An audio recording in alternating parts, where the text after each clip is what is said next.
ટીટીએફ 2026નું આયોજન ગાંધીનગર સ્થિત મહાત્મા મંદિર ખાતે કરવામાં આવ્યું છે, જેમાં પ્રથમ દિવસે પણ ટ્રાવેલ અને ટુરિઝમ ક્ષેત્રના વેપારીઓ ભીડ જોવા મળી હતી। આંતરરાષ્ટ્રીય અને સ્થાનિક લેવલે ટુરિઝમ ક્ષેત્રમાં વધુ વિકાસ થાય તે માટેનો મુખ્ય હેતુ આ ટુરિઝમ ફેરનો રહેલો છે। આ ફેરમાં દેશ અને વિદેશના 900થી વધુ એક્ઝિક્યુટર આવ્યા અને ભાગ લીધો હતો। ગાંધીનગરના મહાત્મા મંદિર ખાતે આયોજિત ટ્રાવેલ એન્ડ ટુરિઝમ ફેર પ્રવાસન અને વ્યાપાર ક્ષેત્ર માટે મહત્વનું મંચ બની રહ્યું છે।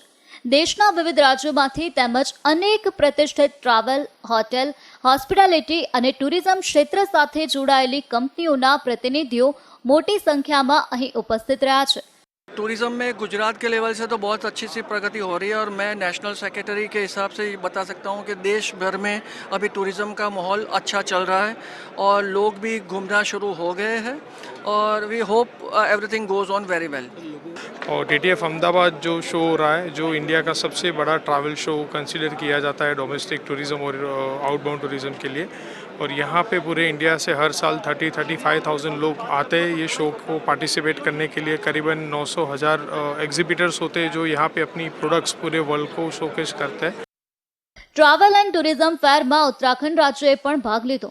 પ્રકૃતિના અદ્ભુત સૌંદર્ય, આધ્યાત્મિકતા અને સાહસિક પ્રવાસન માટે જાણીતો ઉત્તરાખંડ આજે દેશના સૌથી લોકપ્રિય પ્રવાસન સ્થળોમાં સ્થાન ધરાવે છે।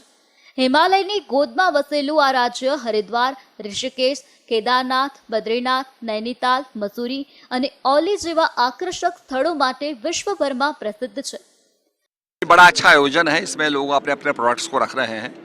जैसे हमारे उत्तराखंड के अंदर 4 धाम यात्रा हमारी है और अल्ट्रा एक्सट्रीम जो हमारे मैराथन हो रहे हैं पहाड़ों के ऊपर, आदि कैलाश के अंदर उसका प्रोडक्ट हमने रखा है, वेडिंग डेस्टिनेशन के प्रोडक्ट को रखा है। तो हर प्रदेश जो है अपने अपने गंतव्य स्थानों को, डेस्टिनेशन को रख रहा है। इससे लोगों में जागृति बढ़ेगी और अपने देश के अंदर यात्रा कर पाएंगे। ગોવાનો મંચ પણ પ્રવાસીઓ માટે આકર્ષણનું કેન્દ્ર રહ્યો। અરબ સાગરના કિનારે વસેલું ગોવા ભારતના સૌથી લોકપ્રિય પ્રવાસન સ્થળોમાંનું એક છે। તેના સુંદર બીચ, ઐતિહાસિક ચર્ચો, વોટર સ્પોટ્સ અને જીવંત સંસ્કૃતિ દેશ વિદેશના લાખો પ્રવાસીઓને આકર્ષે છે। यहाँ तो आके मार्केटिंग तो बाद में, यहाँ आके हम लोग पहले गुजरात के लोगों को धन्यवाद करना चाहते हैं, क्योंकि उनके कारण हमारा गोवा का टूरिज़्म बहुत बड़ा है।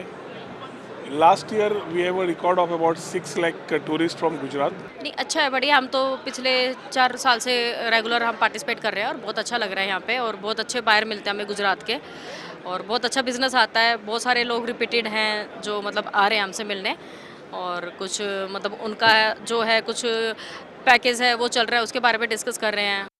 ગાંધીનગરના મહાત્મા મંદિર ખાતે યોજાયેલા ટ્રાવેલ અને ટુરિઝમ ફેરે પ્રવાસન ઉદ્યોગને નવી દિશા આપી છે।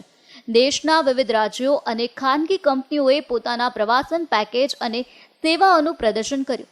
ફેર દરમિયાન મોટી સંખ્યામાં મુલાકાતીઓ અને વેપારીઓ વચ્ચે સીધો સંપર્ક થયો, જેના કારણે નવા બિઝનેસ અવસરો ઊભા થયા। કેમેરામેન જીવા ભરવાડ સાથે જતીન બારોટ, GSTV ન્યૂઝ, ગાંધીનગર।